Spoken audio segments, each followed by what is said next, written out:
Canada rocked by global outburst. Trudeau criticized. Carney left speechless. Mark Carney's first months as Prime Minister have been anything but smooth. Having taken over the Liberal leadership from Justin Trudeau following a snap party contest earlier this year, Carney quickly called a federal election on April 28, aiming to secure a strong mandate. While the Liberals ultimately returned to power with a narrow minority, the campaign and its aftermath have exposed deep divisions across the country. Carney, once hailed as a stabilizing figure, now finds himself struggling to maintain political control at home while juggling mounting global expectations.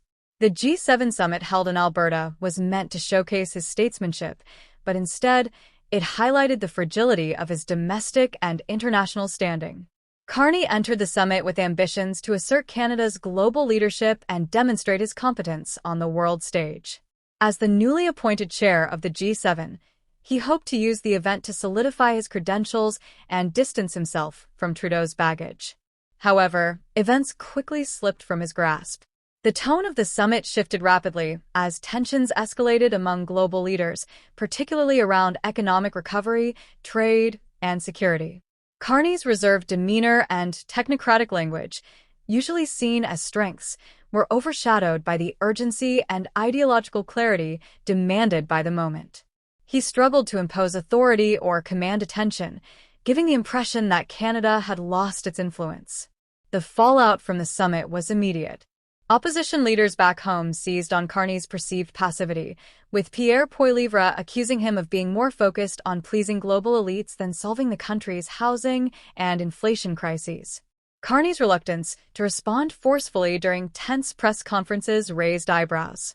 Critics argued that his diplomatic caution came across as weakness, and his performance failed to reassure Canadians that he could stand firm in the face of international confrontation.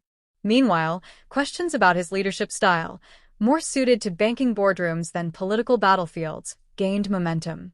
This perception was only reinforced by the G7's final session, where Carney appeared visibly uncomfortable while other leaders took sharper rhetorical lines. Though he emphasized consensus and cooperation, he came off as deferential in tone and unable to shape the direction of conversations. His brief closing remarks, meant to assert control over the summit's message, were largely drowned out by louder voices.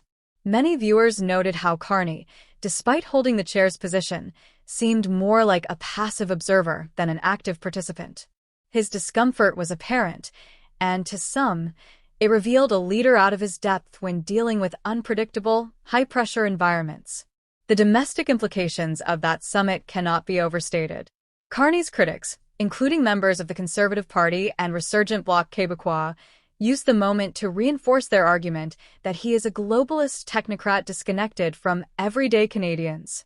His ties to institutions like the World Economic Forum and his past roles at the Bank of Canada and Bank of England have long fueled skepticism among populist-leaning voters. The G7 appearance, rather than dispelling those doubts, only seemed to confirm them. Voters looking for assertiveness and clarity were left unconvinced by his soft-spoken, managerial tone. Meanwhile, Poilievre capitalized on this unease by doubling down on his narrative that Carney represents more of the same liberal complacency that defined the Trudeau era. Despite losing his own seat in the federal election, Poilievre remains a powerful voice in national politics, rallying the Conservative base and warning that Carney's leadership poses an existential threat to Canada's sovereignty and economic well-being. He has continued to hammer home themes of affordability, crime, and national unity, issues that resonate deeply with working and middle-class voters across the country. Carney, in contrast, has struggled to communicate how his global vision will translate into tangible improvements in Canadians' daily lives. One of the more controversial aspects of Carney's agenda is his support for rapid population growth initiatives, including the controversial Century Initiative. While positioned as a solution to labor shortages and economic stagnation, the policy has sparked backlash in regions already overwhelmed by housing and infrastructure challenges. In cities like Toronto, Vancouver, and Montreal, skyrocketing rents and long hospital wait times have made many question whether the country can handle such aggressive growth. Carney's silence on the growing resentment has fueled perceptions of aloofness and elite detachment, even among Liberal voters. The Prime Minister has also faced internal challenges within the Liberal Party. While he secured the leadership handoff from Trudeau with relative ease, some caucus members remain uneasy about the party's direction. There are growing concerns that Carney's emphasis on international diplomacy and economic orthodoxy is alienating grassroots Liberals, particularly younger and more progressive members who supported Trudeau's more emotive, values-based approach. While Carney presents himself as a unifier and pragmatist, he has yet to establish a coherent vision that bridges the party's ideological divides. Adding to the instability is the collapse of the NDP, whose historic electoral wipeout has left a political vacuum on the left. With Jagmeet Singh stepping down as leader and the party reduced to single digits in parliament, many progressive voters feel politically homeless. This has created a delicate challenge for Carney: how to absorb these voters without alienating centrists and fiscally conservative Liberals. So far, his balancing act has yielded mixed results. While some former NDP voters helped him cross the finish line in urban ridings, others remain skeptical of his technocratic tone and close ties to the financial sector. Internationally, Carney continues to push for a coordinated response to global instability, including the war in Ukraine and supply chain disruptions. Canada has committed billions in new aid and security assistance under his leadership. However, critics argue that such commitments ring hollow when domestic services remain underfunded.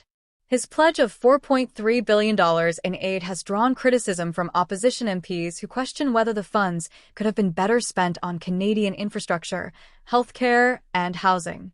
While Carney insists that global security and economic resilience are intertwined, many Canadians feel left behind. Despite these challenges, Carney retains some core advantages.